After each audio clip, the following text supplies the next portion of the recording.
You are listening to Sister Soldier Entrepreneur. Sister Soldier Entrepreneur is a podcast created for and by an African American woman veteran entrepreneur. The host is Rolande Sumner, CEO and founder of Butter Angels Handcrafted Skincare and U.S. Army veteran.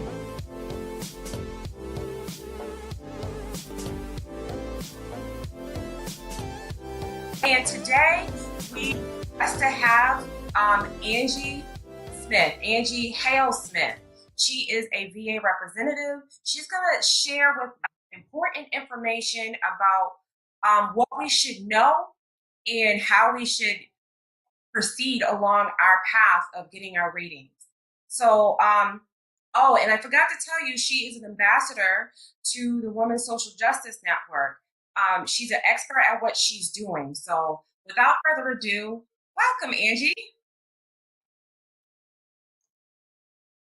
Good morning. How are you doing this morning? I am good. I'm good.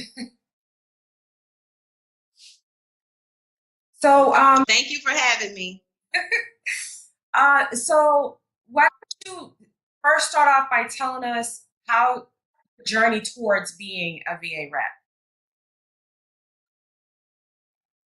Okay, so I come from a military family, father, uncles, a lot of people in the military. I served in the Navy, stationed over in San Diego. Did that for a couple years, and then I came back to Georgia, and my father is actually a Gulf War veteran. When we got back home, he had a lot of issues. A lot of things were going on, and started taking him to VA. Once I started taking him to VA, I noticed, a lot of veterans don't have anybody to assist them in the help that they need to get. So I saw that there was a job opening for a veteran service officer, and I applied for it, and I took that position back in 2015. Ever since then, I've been a representative. I actually work for the state of Georgia as a GDVS officer, but my office is located in the VA in Carrollton. So there, I work with veterans about a lot of homeless veterans that don't have anybody to kind of help them. So I'm their representative for getting them any kind of benefits they need, or as well as regular veterans that are trying to get their claim stuff started. I'm an advocate for making sure all veterans are taken care of, because a lot of times they don't feel comfortable going to a representative because they just think that, they tell their story and then it gets nowhere. So my job is to don't judge anybody and to listen to everybody and try to help them as much as I can. And that's what I strive to do, and I'm going to continue to do it every day on my off day, just to make sure everybody's good, especially female veterans. A lot of female veterans feel like they can't get anything because they didn't report something. Not true. If you had anything happen to you and you didn't report it, you still need to come talk to a service officer and see if you can get something going.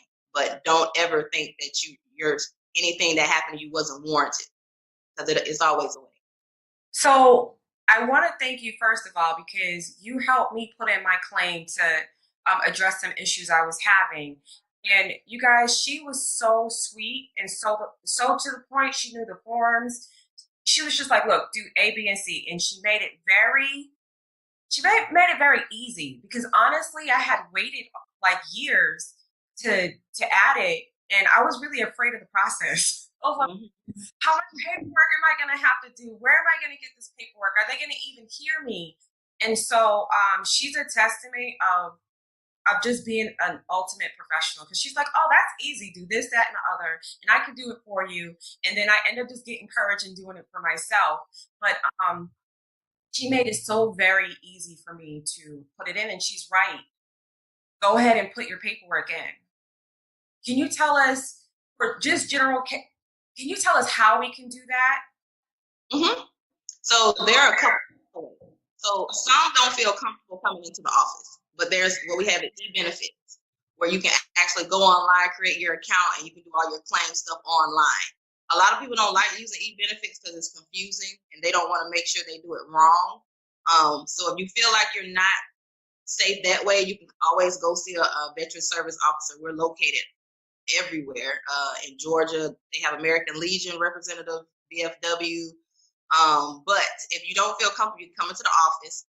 And the only thing you need is a copy of your DD-214, most definitely. And then if, depending on what you're doing, you need a current diagnosis of whatever you're filing a claim for.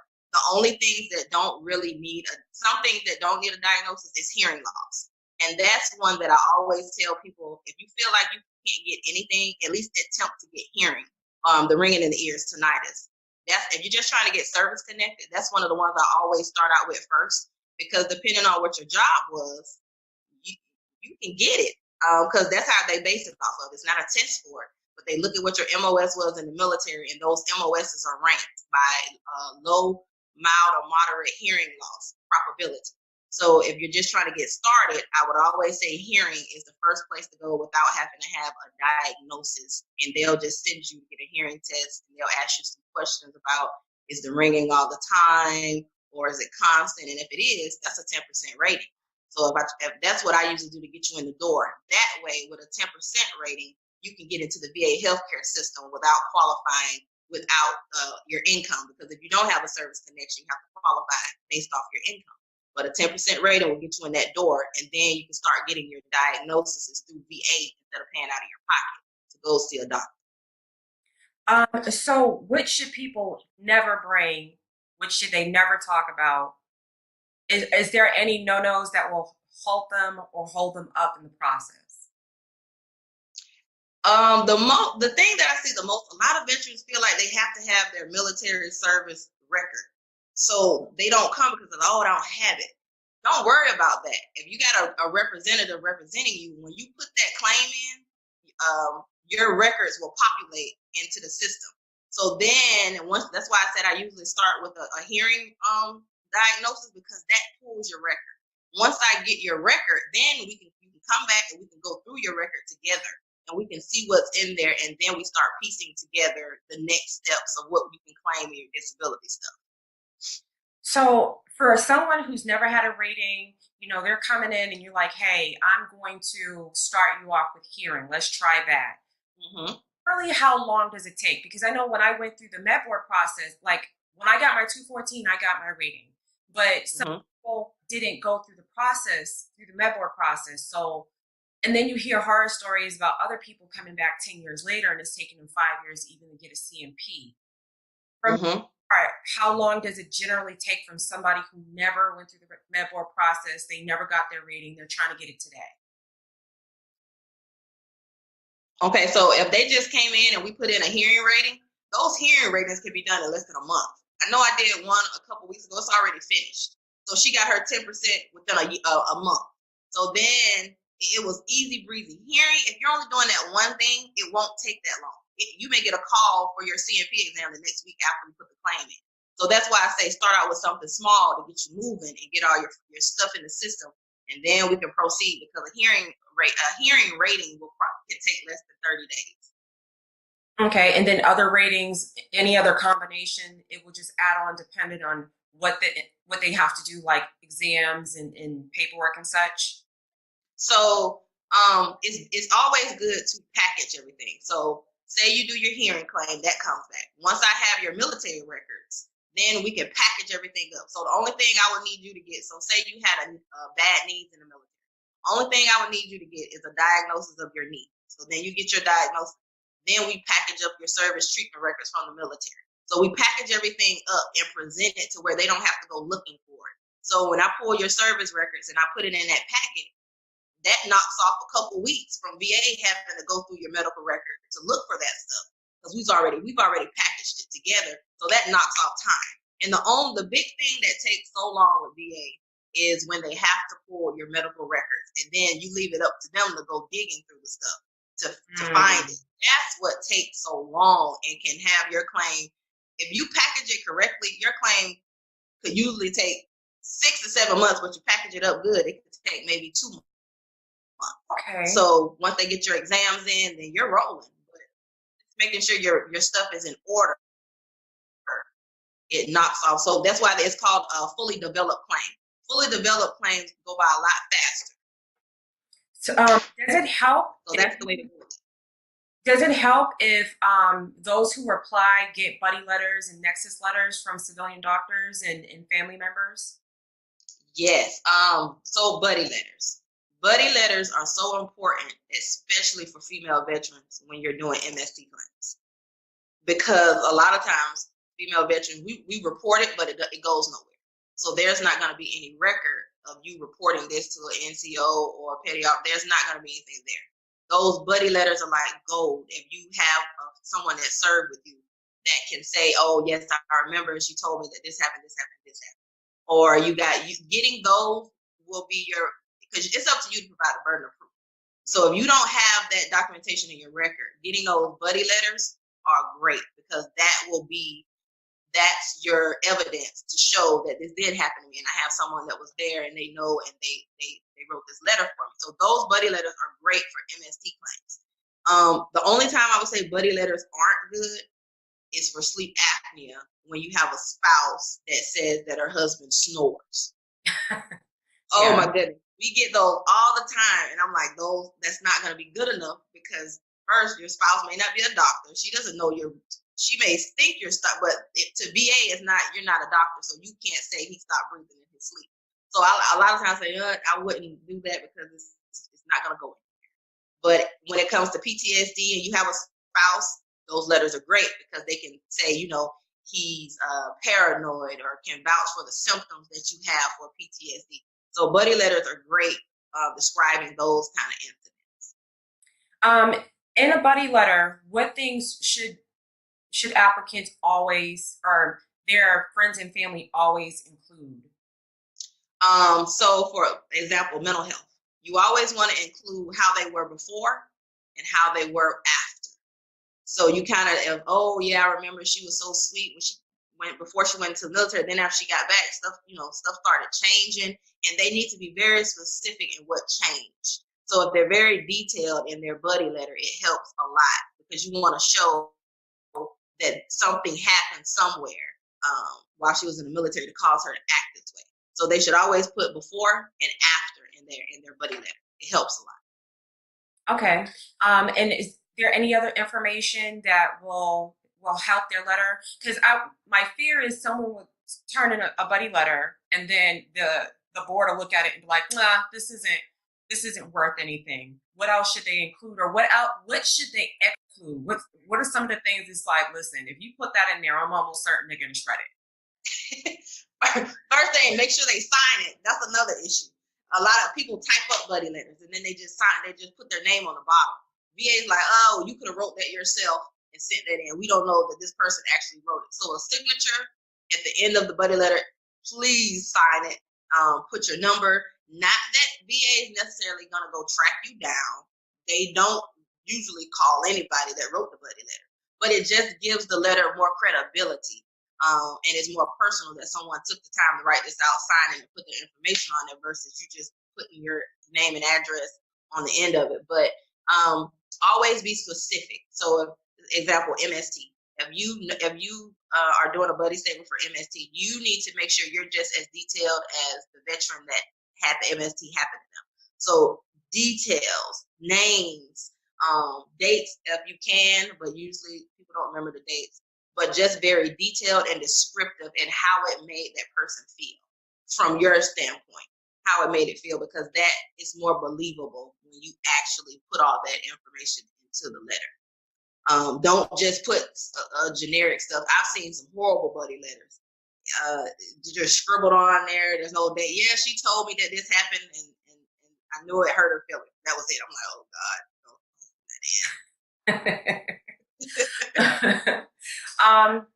What other things do veteran packets need to include, like their medical record, their buddy letters? What are the other secret things that they can put in there that'll help?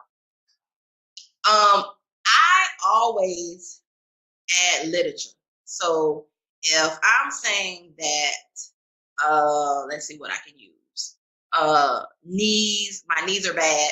I'm going to pull some stuff offline from medical sites that can vouch for this condition. If I had an injury and VA says, oh, well, your injury wasn't chronic. Well, I had an injury and this is a condition that it will turn into later in life because of this injury. So I would put like medical documentation from a accredited medical site. It has to be from like Medline, somewhere where there's actually a doctor saying this, because a lot of times we can't get to the doctor, or a doctor won't write a letter for us. So then it's up to you to kind of provide this information. So I'll go on medical sites, I'll pull whatever I'm looking for as like secondary thing. That's a big one. If you're claiming your hip is secondary to your knee, pull up some stuff that shows that a knee can cause a hip injury or a hip strain. Pull that stuff up and add it in your packet, because the more stuff you have to say this is a link, the less the VA can say, oh, well, that doesn't go together. Because those CNP examiners, it's like their only job is to tell you no. So if you have some stuff to put against it, you're more willing to win, because they're just looking to see who has the better rationale on why it's a link or why it's not a link. So the more stuff you can find online, and then right on there, medical evidence regarding to my claim for a hip secondary. So you write that at the top so they know exactly what they're looking for. So you present that package, they're like, wow, like I don't have to go looking for nothing, like it's already in here.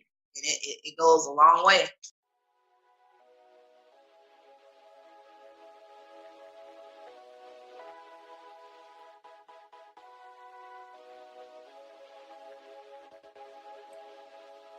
Now, a word from our sponsors. Podbean is an easy-to-use, all-in-one podcast hosting and publishing platform. Podbean offers podcasting with no limits, and all plans have robust features to help you succeed with your podcast. You can even record and publish podcasts right from your own phone with the Podbean app. Podbean also offers integrated monetization tools so you can earn revenue for the work you create. To get started, visit podbean.com/ButterAngels.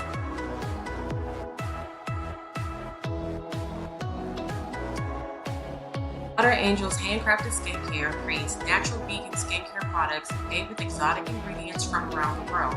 Butter Angels soothes and moisturizes dry skin on the face, hands, elbows, knees, and ankles of our nation's bravest warriors.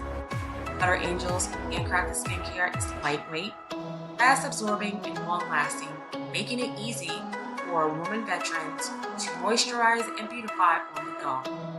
Visit ButterAngels.com to learn more.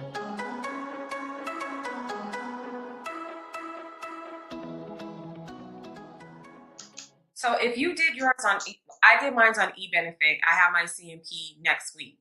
I uploaded my buddy letters, my entire medical record that was in the VA, downloaded it and uploaded it. Do I have to bring all of that stuff with me in person, or can I upload it into the system and will they look at it? This is the thing. CNP examiners always act as if they don't know anything. They say, oh, well, I don't see that, or I didn't get that.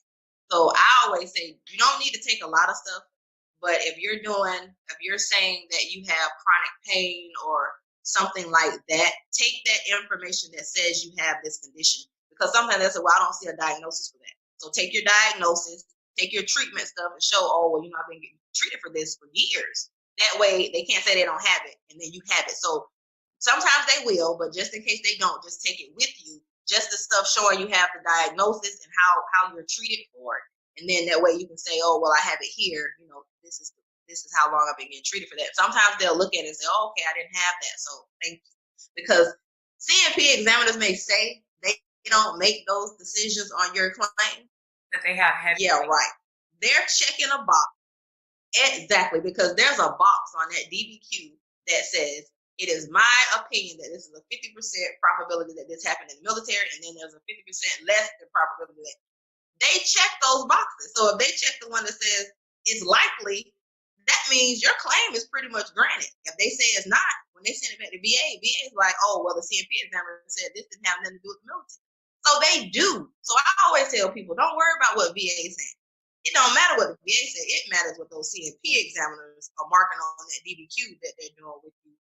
For those ratings, they're the ones that say it is service connected. The VA just does the rating. So those CNP examiners, that's where your stuff starts. Even though they may say, well, I don't know what's gonna happen. Oh yeah, you do. You know if it's service connected or not. So that CNP exam is where you go all out. And I tell people, especially for PTSD, they feel like if they go to that CMP and they say, "Oh, I've been suicidal," that they're gonna get taken upstairs or they're gonna get exactly. So they're afraid. I tell them, don't. If you've been homicidal or suicidal, CMP is where you need to say it. Usually, they're not gonna be at hospital. They're gonna be at these little clinics. So they're not gonna send you upstairs or have you locked up because you've been suicidal. Don't be afraid to say how you're feeling because those are the people that need to hear it. So don't say, "Oh, I didn't want to say that because I was afraid they were gonna lock me up for 5 days." No, you need to say it. Only thing they can do then is they can say you need to seek further treatment after you leave. But that is the place to let your truth out. Awesome. So I want to recap a little. If I miss a step, please interrupt me and let me know. So the first thing we need to do is just do it. Just make a decision to actually file. The second thing is if you do not have a claim, or you don't know you have a claim, a good place to start is with the representative and is for hearing. And they'll go based off of your tests. The third thing is pull up all your records. Do your own footwork. Do your own due diligence. Make sure your buddy letters are in with a perspective of before the incident and after the incident and how it's affecting you. And be detailed as you can. Make sure your buddy letter, if it's typed up, because I understand, make sure they sign it. They have to sign it so it verifies that this person did write it. Put a date when they wrote the buddy letter, put some following contact information. And then the last thing is be open. No, that's not the last thing. The next thing is look up your condition online with an accredited medical body, a medical element, accredited, an MD, a PhD, basically an MD must be the one who's writing this, and print that out so they can look at that there. And then the last thing is be open and honest about really what's going on with you. Don't hold back. Now, I'm going to tell you guys this. I did an article about it like a couple of weeks ago. Do not go in and self-diagnose yourself, ladies. We are so used to being like, because I don't tell my family how much pain I'm in. I don't tell them I'm off or not. I just deal with it and keep it moving. And they know. They just know, like, if she says something, it must be really bad. But don't be like that when you're at the doctor's office. Like if you have to cry, I'm not saying fake, but if your emotions swell up because you're trying to express yourself, then let them swell up. You're not in service or you're not in front of your commander. So it's not like you have to, suck it up, soldier. Go in there and let them see how raw it is because they're not going to know. A lot of these doctors are civilians too, so they may not really understand how you feel and how you put 15 masks to get there.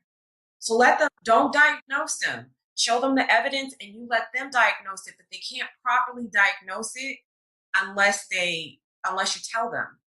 Right. Absolutely. What's some advice that we should absolutely, these are things, and this can be general advice. This can be specific advice to their particular case.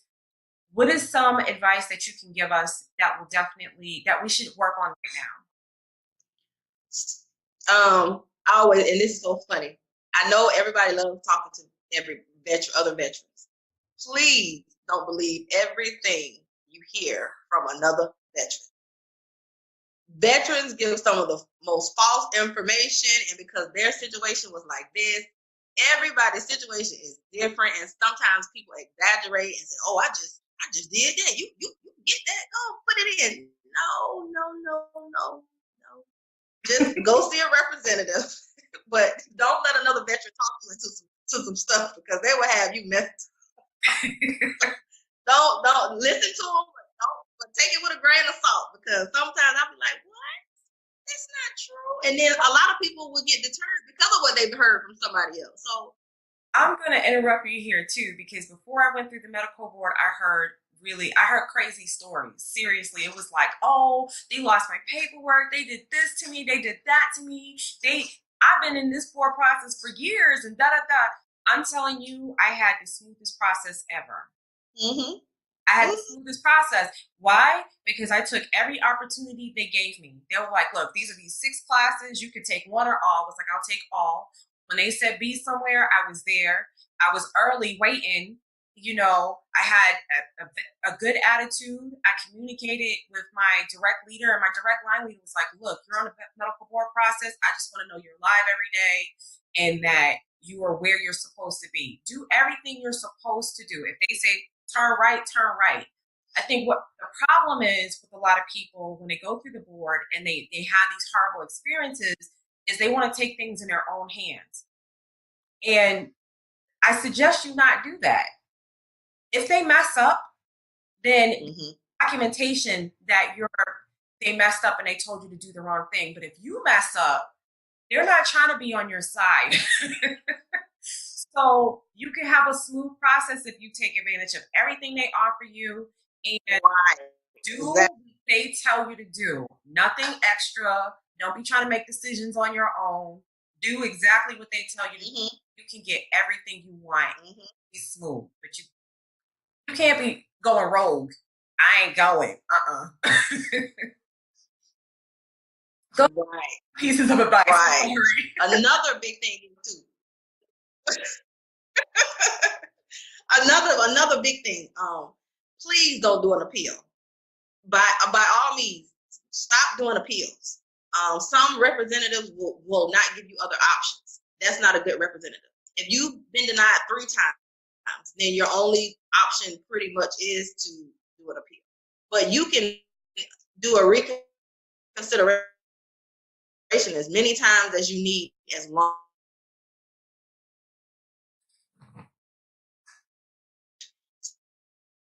So anytime you have new evidence, you don't have to do a notice of disagreement or an appeal.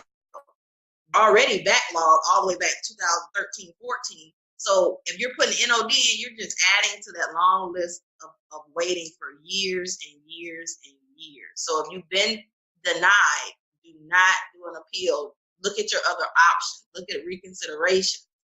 You don't have to do an appeal just because you've been told no. Okay, so instead of an appeal, they can do a reconsideration. Would you advise them to also just start from from scratch? Yes. So sometimes a lot of people get denied because of the simplest thing. And VA won't tell you what it is, but when you read the letter, a lot of times I see people get denied. It says, oh, we see you complain of this in the service, but we don't see a clinical diagnosis. That just means you have the evidence in your record, but now you need to get a confirmed diagnosis of what you're claiming. So don't do an appeal. You just get the diagnosis and resubmit the claim as a reconsideration with new evidence attached.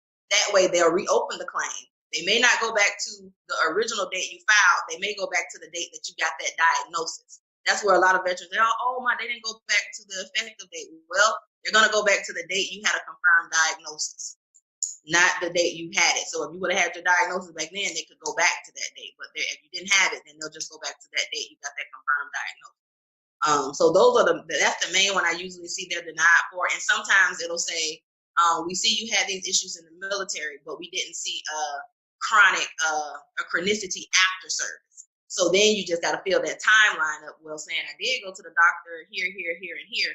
So then that's when you submit something showing I went to the doctor here for this. After I got out, I went here, and here. You can add that as new evidence, and they'll reconsider the claim based off of your new evidence that you have put in. And is that where buddy letters kick in? Yes. Sometimes they will reopen it, and with a buddy letter, but that buddy letter has to be strong. It has to be a really detailed buddy letter to get the VA to be like, it's convincing enough for us to give this claim another look. So it has to be a really good buddy letter if you're just adding that buddy letter as new evidence. So should the buddy letter have the technical diagnosis, like my friend has fibromyalgia or my wife has, PTSD? Should they include the technical diagnosis? Okay. No, because it wouldn't matter what they said because they're not doctors. So if they're saying it, it's not going to have a lot of weight. Yeah. So they can put in there what they're seeing you deal with. Oh, I see her in pain every day. I see her take this medicine every day. It's a chronic issue, and even with the medicine, she still remains symptomatic. So they can just voice on what they see you experiencing, but they can leave the diagnosis out. Now, the doctor nexus letter, he needs to say all that stuff because he's a doctor, but as far as spouses and friends, they just need to speak on the symptoms they see you having. And can you turn in a doctor's diagnosis for the secondary issues? Mm-hmm. So secondary issues, a lot of time, I always tell, if you have a back injury, you can link anything to the back because your back is that central point. Your knees will eventually go out, your hips, shoulders, ankles, because your gait on your hip, you start walking funny because you got a bad back. So then your hips are offline. So I always tell people, you have a back, those secondary conditions linking to your back, it's a lot. It could be knees, ankles, hips. But if you're doing it and you need the doctor to say, okay, I've been seeing this veteran for this amount of time. It's my opinion that his back is causing XYZ to his hips and his knees. That's all he needs to say. Because a lot of times VA will throw it out if you don't have any evidence. Say, well, that's not. They'll say, oh, it's that those two don't have anything to do with each other. They're quick to say that. So when you're doing secondary stuff, you got to make sure you have your medical evidence to verify that this could be a secondary condition to that condition. Okay. Especially anxiety. If you have a back, a lot of veterans I'm seeing, they have a back disability. And I say, well, okay, well, why are you not doing depression? You're 30 years old and you got a bad back. You're limited on the stuff you can do. That doesn't make you depressed. A mental health rating can be anywhere from 10 to 100. I've seen veteran service connected for a 10% back and 70% for depression due to the back. So if you have a back, depression will follow right along with it. Good to know. Thank you. Where should my audience go to find you, or where should they go to find answers? Because I know you don't want like 1 million. Well, I don't have 1 million followers yet, but one day I know you don't want a whole bunch of people calling you and calling you talking about I need to see you directly. Look, let me tell you something. I truly believe that if you find something that you love to do, you don't work. This is my passion. So I welcome referrals. I welcome anybody that has a question to come see me. I'm not that type that's going to say, oh, well, I don't have time to, it may take me a little while to get to you, but I'm going to get to you. But I'm willing to answer any question you may have or point you in the right direction just to give you a jump start. And then you can go to someone closer in your area. Or if you just got a question about if they did something right, you can hit me up on Facebook. And I'm always busy on Facebook. I get so many people on Facebook. So all day long, after I get off, I probably got a whole bunch of messages. Hey, I just put this in. What do I need to do next? Okay, let me give you some information. There you go. And send it off. So you can reach me on email, Facebook, call me, email, whatever you need to do. I'm willing. Awesome. Okay. So I'm going to list all of her links below so that you can contact her if you feel like you need to. If you don't want to contact her, you want to speak to somebody in your area in person, where should they go? They can Google veteran service officers and they'll pull up the closest offices that's in their area. So they just need to Google veteran service officer in their area. Thank you for tuning in to Sister Soldier Entrepreneur, the podcast created for and by African American women veteran entrepreneurs. Sister Soldier Entrepreneur is powered by Butter Angels Handcrafted Skincare. Butter Angels Handcrafted Skincare is handcrafted, natural vegan skincare created with exotic ingredients from around the world. To be a guest on our show, please visit butterangels.com and click on Sister Soldier Entrepreneur. We would love to hear from you.